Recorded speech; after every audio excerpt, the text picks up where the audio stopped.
नमस्कार दोस्तों, astrologic TV में एक बार फिर आपका स्वागत है। एक नई जानकारी के साथ मैं फिर आपके सामने उपस्थित हूँ। दोस्तों, आज हम बात करेंगे पितृ ऋण के बारे में लाल किताब के अनुसार। आज हम बात करेंगे कि किस तरह से हम पितृ ऋण वाली कुंडलियों को पहचानें। ऐसे कौन सी ग्रह चाल है जिससे पितृ ऋण को हम देख सकते हैं।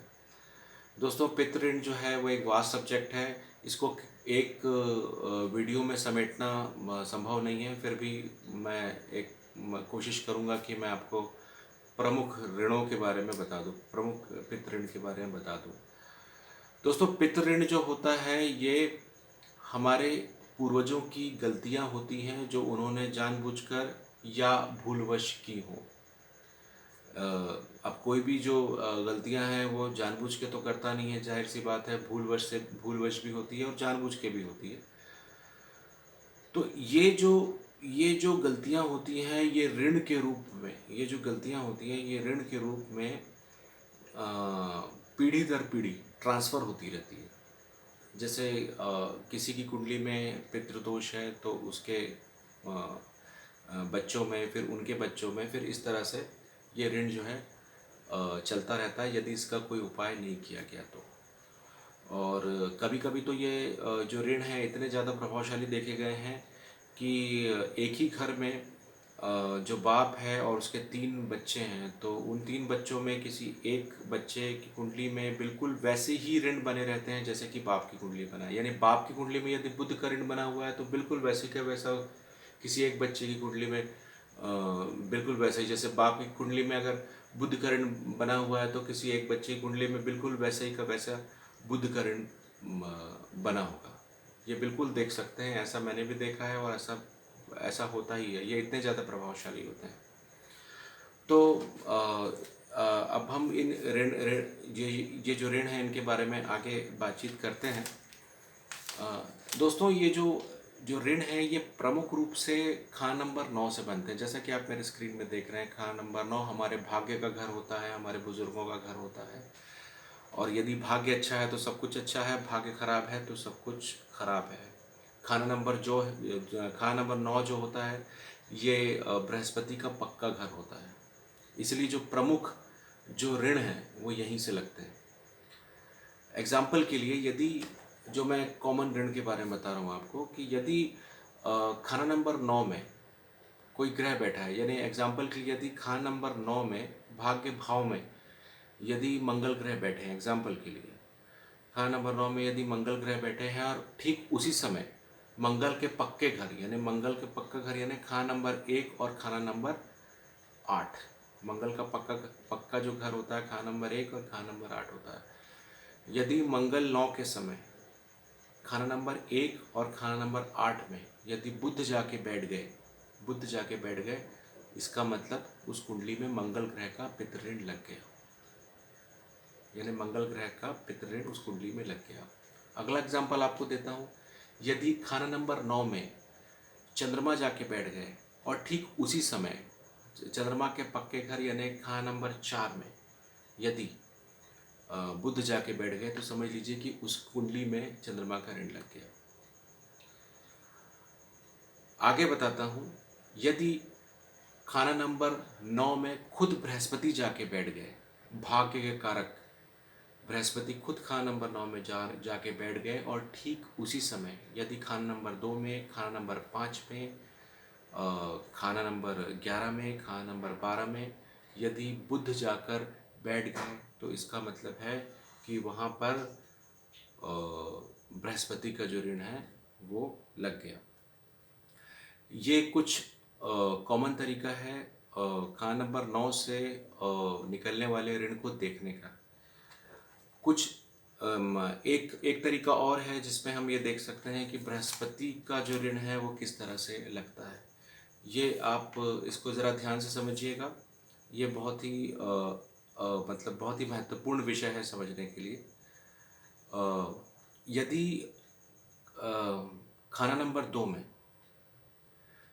मैं फिर से कह रहा हूँ, यदि खाना नंबर 2 में, खाना नंबर 3 में, खाना नंबर 6 में, खाना नंबर 5 में, खाना नंबर 9 में या खाना नंबर 12 में बृहस्पति ना हो, मैं कह रहा हूँ कि इन घरों में खाना नंबर 2, 3, 6, 5, 9 और 12 में बृहस्पति ग्रह ना हो और शनि राहु या शनि केतु खाना नंबर 2 में हो, तब गुरु का ऋण लग जाता है। ये जो तरीका है, ये भी गुरु के ऋण को देखने का तरीका है। एक बार फिर बता देता हूँ मैं आपको कि खाना नंबर 2 में, खाना नंबर 3 में, खाना नंबर 6 में, 5 में, 9 में, 12 में गुरु ना हो, प्रोवाइडेड गुरु ना हो और ठीक उसी समय शनि राहु या शनि केतु खाना नंबर 2 में हो, तो यहाँ पे गुरु का ऋण लग गया। तो ये गुरु के ऋण को देखने का तरीका है। ये 2 तरीके मैंने आपको बताया। एक खाना नंबर 9 का बताया, यदि बृहस्पति ग्रह खाना नंबर 9 में हो और ठीक उसी समय खाना नंबर 2, 5, 11 और 12 में बुध जाके बैठ जाए तो गुरु का ऋण लग गया। और दूसरा ये जो मैंने अभी आपको एक एग्जांपल बताया। अब हम देखते हैं कि अब पूरे ऋण को कवर करना तो मुश्किल है इस छोटे से वीडियो में, लेकिन फिर भी मैं आपको 1-2 ग्रह के ऋण बता देता हूँ कि किस तरह से हम चेक करेंगे।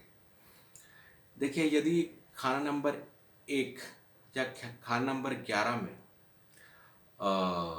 सूर्य ना हो, खाना नंबर 1 और खाना नंबर 11 में यदि सूर्य ना हो और उसी समय खाना नंबर 5 में शुक्र शनि या राहु केतु बैठ जाएं, तो समझ लीजिए कि उस कुंडली में सूर्य का ऋण लग गया है। मैं फिर एक बार बता देता हूँ, यदि जो सूर्य है कुंडली में खाना नंबर 1 में ना बैठा हो, खाना नंबर 11 में ना बैठा हो और ठीक उसी समय खाना नंबर 5 क्यों? क्योंकि वो सूर्य का पक्का घर है। ठीक उसी समय खाना नंबर 5 में यदि शुक्र, शनि, राहु या केतु जाके बैठ जाए तो इसका मतलब उस कुंडली में सूर्य का ऋण लग गया। आगे चलते हैं एक और, कि एक तो मैंने आपको बता दिया कि जो चंद्रमा का जो ऋण है वो आपको मैंने बता दिया, और इसी तरीके से मंगल का आपको बता दूं मैं कि यदि खाना नंबर 7 में मंगल ना बैठा हो, यदि खाना नंबर 7 में मंगल ना बैठा हो और मंगल का जो पक्का घर है यानी खाना नंबर 1 या खाना नंबर 8 में बुध ग्रह जाके बैठ जाए तो समझ लीजिए कि यहाँ पे मंगल का ऋण लग गया। मैं फिर एक बार बता दूं, यदि मंगल खाना नंबर 7 में ना हो, यदि मंगल खाना नंबर 7 में ना हो और मंगल के पक्के घर यानी खाना नंबर 1 और खाना नंबर 8 में बुध या तो बुध या केतु जाके बैठ जाए तो इसका मतलब मंगल का ऋण लग गया। एक मैंने आपको मंगल का ऋण बताया था, यदि मंगल खाना नंबर 9 में हो और ठीक उसी समय खाना नंबर 1 और खाना नंबर 8 में यदि जाके बुध बैठ जाए तो समझ लीजिए कि मंगल का ऋण लग गया। और एक और तरीका ये है कि जो मैंने आपको बताया कि यदि मंगल खाना नंबर 7 में ना हो और ठीक उसी समय खाना नंबर 1 या खाना नंबर 8 में मंगल के जो शत्रु हैं बुध या केतु जाके बैठ जाए तो मंगल का ऋण लग गया समझ। तो ये कुछ तरीके हैं जिससे हम ये देख सकते हैं कि जो कुंडली में किस तरह से जो ऋण है वो लग जाते हैं। और इसके जो उपाय हैं उसको देखने के लिए मैं एक अगला वीडियो लेके आऊँगा और इसके जो उपाय हैं वो मैं आपको बताऊँगा। और ये जानकारी आपको कैसी लगी इसके बारे में मुझे बताइए और इस वीडियो को लाइक और शेयर ज़रूर करिए।